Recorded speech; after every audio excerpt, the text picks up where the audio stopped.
Periyar Maniammai Institute of Science and Technology, Tanjavur. CSE with specialization in AI and ML, data science, cybersecurity and more. Summer வந்தாச்சு. What's your plan for this holiday? எங்க கிட்ட விட்டுருங்க. நாங்க பாத்துக்கிறோம். VGT Holidays. GT Holidays, South India's #1 travel brand. மேஷராசி நேயர்களுக்கு இந்த மாதம் ரொம்ப குதூகலமான மாதம் என்று கூட சொல்லலாம். ஜெயிக்கக்கூடிய மாதம், வெற்றி பெறக்கூடிய மாதம் என்று கூட சொல்லலாம். இவங்களுக்கு ஒரு போட்டின்னு வந்துட்டா உங்களை யாராலையும் தோற்கடிக்க முடியாது. ஏன்னா செவ்வாய் ரொம்ப பலம் அந்த மேஷத்தை பொறுத்த வரைக்கும். அப்போ பலமானவர் என்ன பண்ணுவார், எங்கேயும் தோற்று போக மாட்டார். நிலம் புலம் எல்லாமே உங்களுக்கு கிடைக்க பெறும். என்ன ஒரு விஷயம்னா, இவர் செவ்வாய் 4ஆம் வீட்டில் இருந்து பலமிழந்து கடகத்தில் இருக்கிறதுனால சற்று பிரச்சனைகள் இருக்கும். ஆனால் ஜூன் 7ஆம் தேதிக்கு பிறகு என்ன நடக்கும்னா, 5ஆம் இடத்துல அவர் போகிறதுனால நல்ல விஷயங்களை நிகழ்த்தி கொடுப்பாரு. நல்ல நீங்கள் நினைக்கிற அபிமான விஷயங்கள், கிடைக்க வேண்டிய விஷயங்கள், சொத்து விவகார விஷயங்கள் அனைத்தும் வெற்றி ஜெயம் நிச்சயம் உண்டு. ஒரு ஐயோ நம்ம இத்தனை போட்டியில் இருந்து நம்ம ஏன் பின்வாங்கிட்டோம் அப்படின்ற எல்லா விஷயமும் உங்கள் பேர் அனௌன்ஸ் பண்ணுற அளவுக்கு நீங்கள் ஜெயிப்பீங்க, சாதனை புரிவீங்க. சாதனை படைக்க வல்லவர்களே இந்த மேஷ ராசிக்காரர்கள் தான். உங்களை தோற்கடிக்கவே முடியாது. நிறைய மருத்துவ செலவுகள்லாம் உங்களுக்கு நடந்துட்டுருக்கோம். அதெல்லாம் இப்போ போய் நிம்மதியான ஒரு வாழ்க்கையை வாழ்வீங்க. ஒரு ராஜயோக வாழ்க்கையை வாழ்வீங்க. ராஜயோகம்னா நிறைய பணங்காசா அப்படின்னு நினைக்க வேணாம். மன நிம்மதின்றது ரொம்ப முக்கியம். அப்போது அந்த சுற்றி இருக்க நிகழ்வுகளும் உங்களுக்கு நல்ல விஷயத்தையும் அந்த காதில் கேட்கக்கூடிய திறமைகளும் உங்களுக்கு நிறைய கிடைக்கும். அப்போ ராஜயோகம் என்னும்போது மன நிம்மதி. ஒரு பிடி சோறு எடுத்து நம்ம வாயில் போடும்போது கூட நிம்மதி கிடைக்கணும். ஏன்னா இத்தனை நாள் உங்களுக்கு என்னென்னா அந்த நிம்மதியே கிடைக்காம இருந்தது. ஏன்னா மேஷத்தை பொறுத்த வரைக்கும் காலபுருஷனோட முதல் வீடு. அப்போ தலைமை பங்குல இருப்பார். அரசியல் சம்மந்தப்பட்டவர்கள் எல்லாம் பார்த்தீங்கன்னா நிறைய பேர் மேஷத்தை குறிக்கிறவங்களா இருப்பாங்க. அப்போ அவங்களுக்கு நிறைய டிப்ரெஷன் இருக்கும். அதெல்லாம் இந்த மாதம் ஓரளவுக்கு அப்படியே நிவர்த்தி ஆகிற தன்மைகள் இந்த மேஷத்துக்கு அதிகம் உண்டு. அப்போ தலைமை பண்பு என்னும் போது என்ன ஆகும்னா, அவங்களுக்கு அந்த அதிக தலைவலி பிரச்சனையும் இருக்கும். அப்போ என்ன பண்ணலாம், இவங்க காலையில் தினம்தோறும் செவ்வாயை மனசுல நினைச்சுக்கோங்க. செவ்வாய் வெற்றிக்குரியவர். அப்போ அந்த மனதளவில் முருகரை நினைத்து கந்தா போற்றி, கடம்பா போற்றி, கதிர் வேளா போற்றி அப்படின்னு சொல்லிட்டு 11 முறை 11 நாள் சொல்லுங்க. உங்க வாழ்க்கையில நிச்சயம் ஜெயம் உண்டுங்க.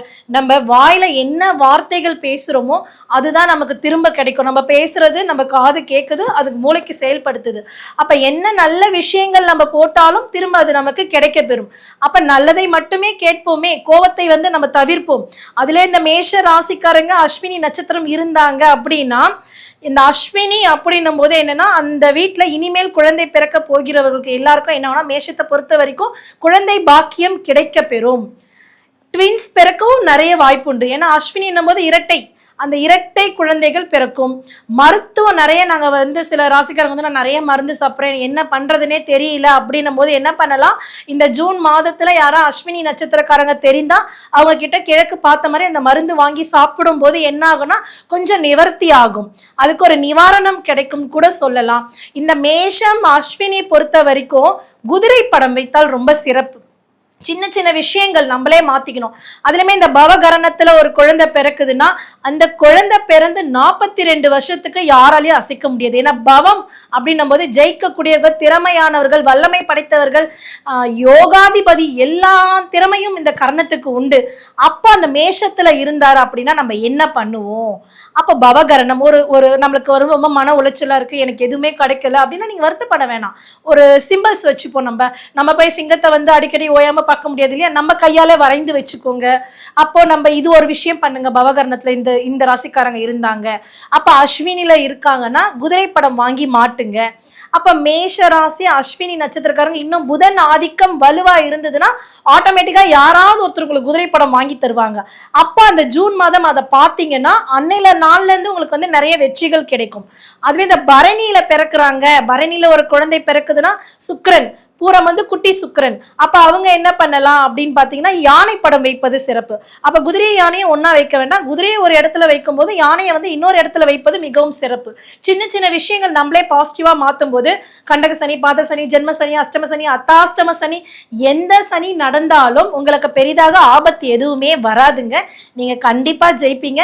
நிலம் புலம் எல்லாத்துக்கும் அதிபதியா வருவீங்க. வண்டி வாகனத்துல கவனமா இருங்க, நிச்சயம் உங்களுக்கு வெற்றி உண்டு. ரிஷபராசி நேயர்களுக்கு இவர்களுக்கு மூளையே மூலதனம்.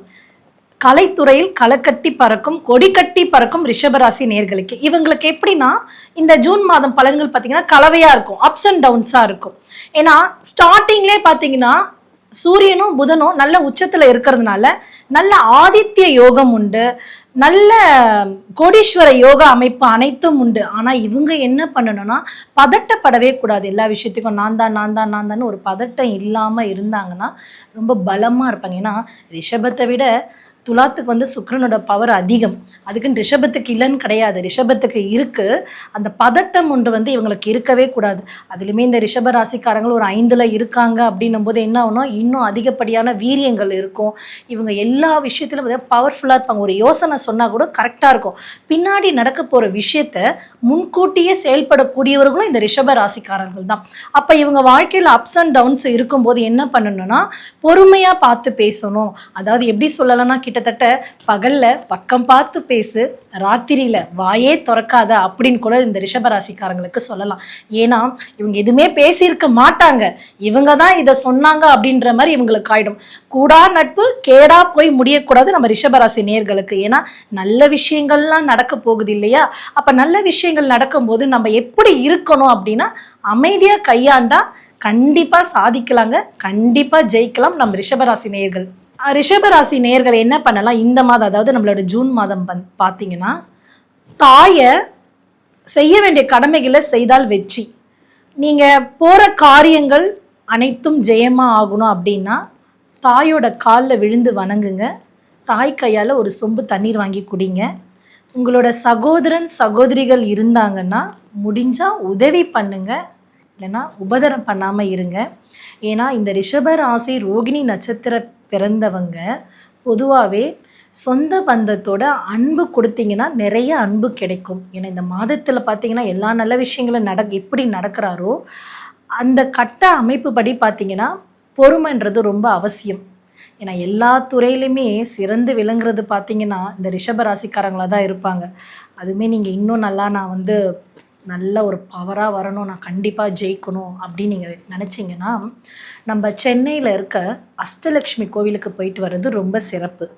அதுக்கப்புறம் பார்த்திங்கன்னா வெள்ளிக்கிழமையில் ரவா கேசரி செஞ்சு எடுத்துகிட்டு போயிட்டு குடும்பத்தோடு ஒரு விஷயங்கள் நீங்கள் எந்த ஒரு விஷயங்கள் செய்தாலும் கணவன் மனைவி குழந்தை மாமியார் மாமனார் ஒரு குடும்பமாக, ஏன்னா குடும்பம்ன்றது இன்பம், அந்த குடும்பத்துக்கு நீங்கள் இன்பத்தை கொடுத்தீங்கன்னா உங்கள் வாழ்க்கை ரொம்ப பிரகாசமாக இருக்கும். அப்போ நம்ம என்ன பண்ணலாம், அந்த வெள்ளிக்கிழமை டைமில் ரவா கேசரி செய்து 4 பேருக்கு நம்ம கொடுக்கும்போது நல்ல விஷயங்கள் நடக்கும். ஏன்னா ஒரே ஒரு விஷயம் மட்டும் தான் நம்ம போதும்னு சொல்லுவோம், சாப்பாடு மட்டும் தான் போதும்னு சொல்லுவோம், பணமோ நகையோ காசோ போதும், இன்னும் வேணும் தான் சொல்லுவோம். அப்போது நம்ம அந்த தானம் பண்ணும்போது எவ்வளோ பேர் சாப்பிட்டு வரலாம், விரதம் இருக்கலாம். அப்போ நம்ம இந்த கேசரியை கொடுக்குறப்ப அவங்க போகும்போது அப்பா ஏதோ ஒரு புண்ணியமாக நம்ம கொடுத்தானே அப்படின்னு சொல்லிட்டு, ஸோ அந்த பிளெஸ்ஸிங் அதிகமாக ரிஷப ராசிக்காரங்களுக்கு தேவைப்படுகிறது. அப்படி அந்த விஷயங்கள் பண்ணும்போது என்ன ஆகும்னா இந்த அப்ஸ் அண்ட் டவுன்ஸ், அதாவது கலவையாக இருக்கும் சொன்ன விஷயங்கள் வந்து மாறி கண்டிப்பாக நல்ல விஷயம் நடந்து ஜெயிப்பீங்க, நல்ல முன்னேற்றம் அடையும்.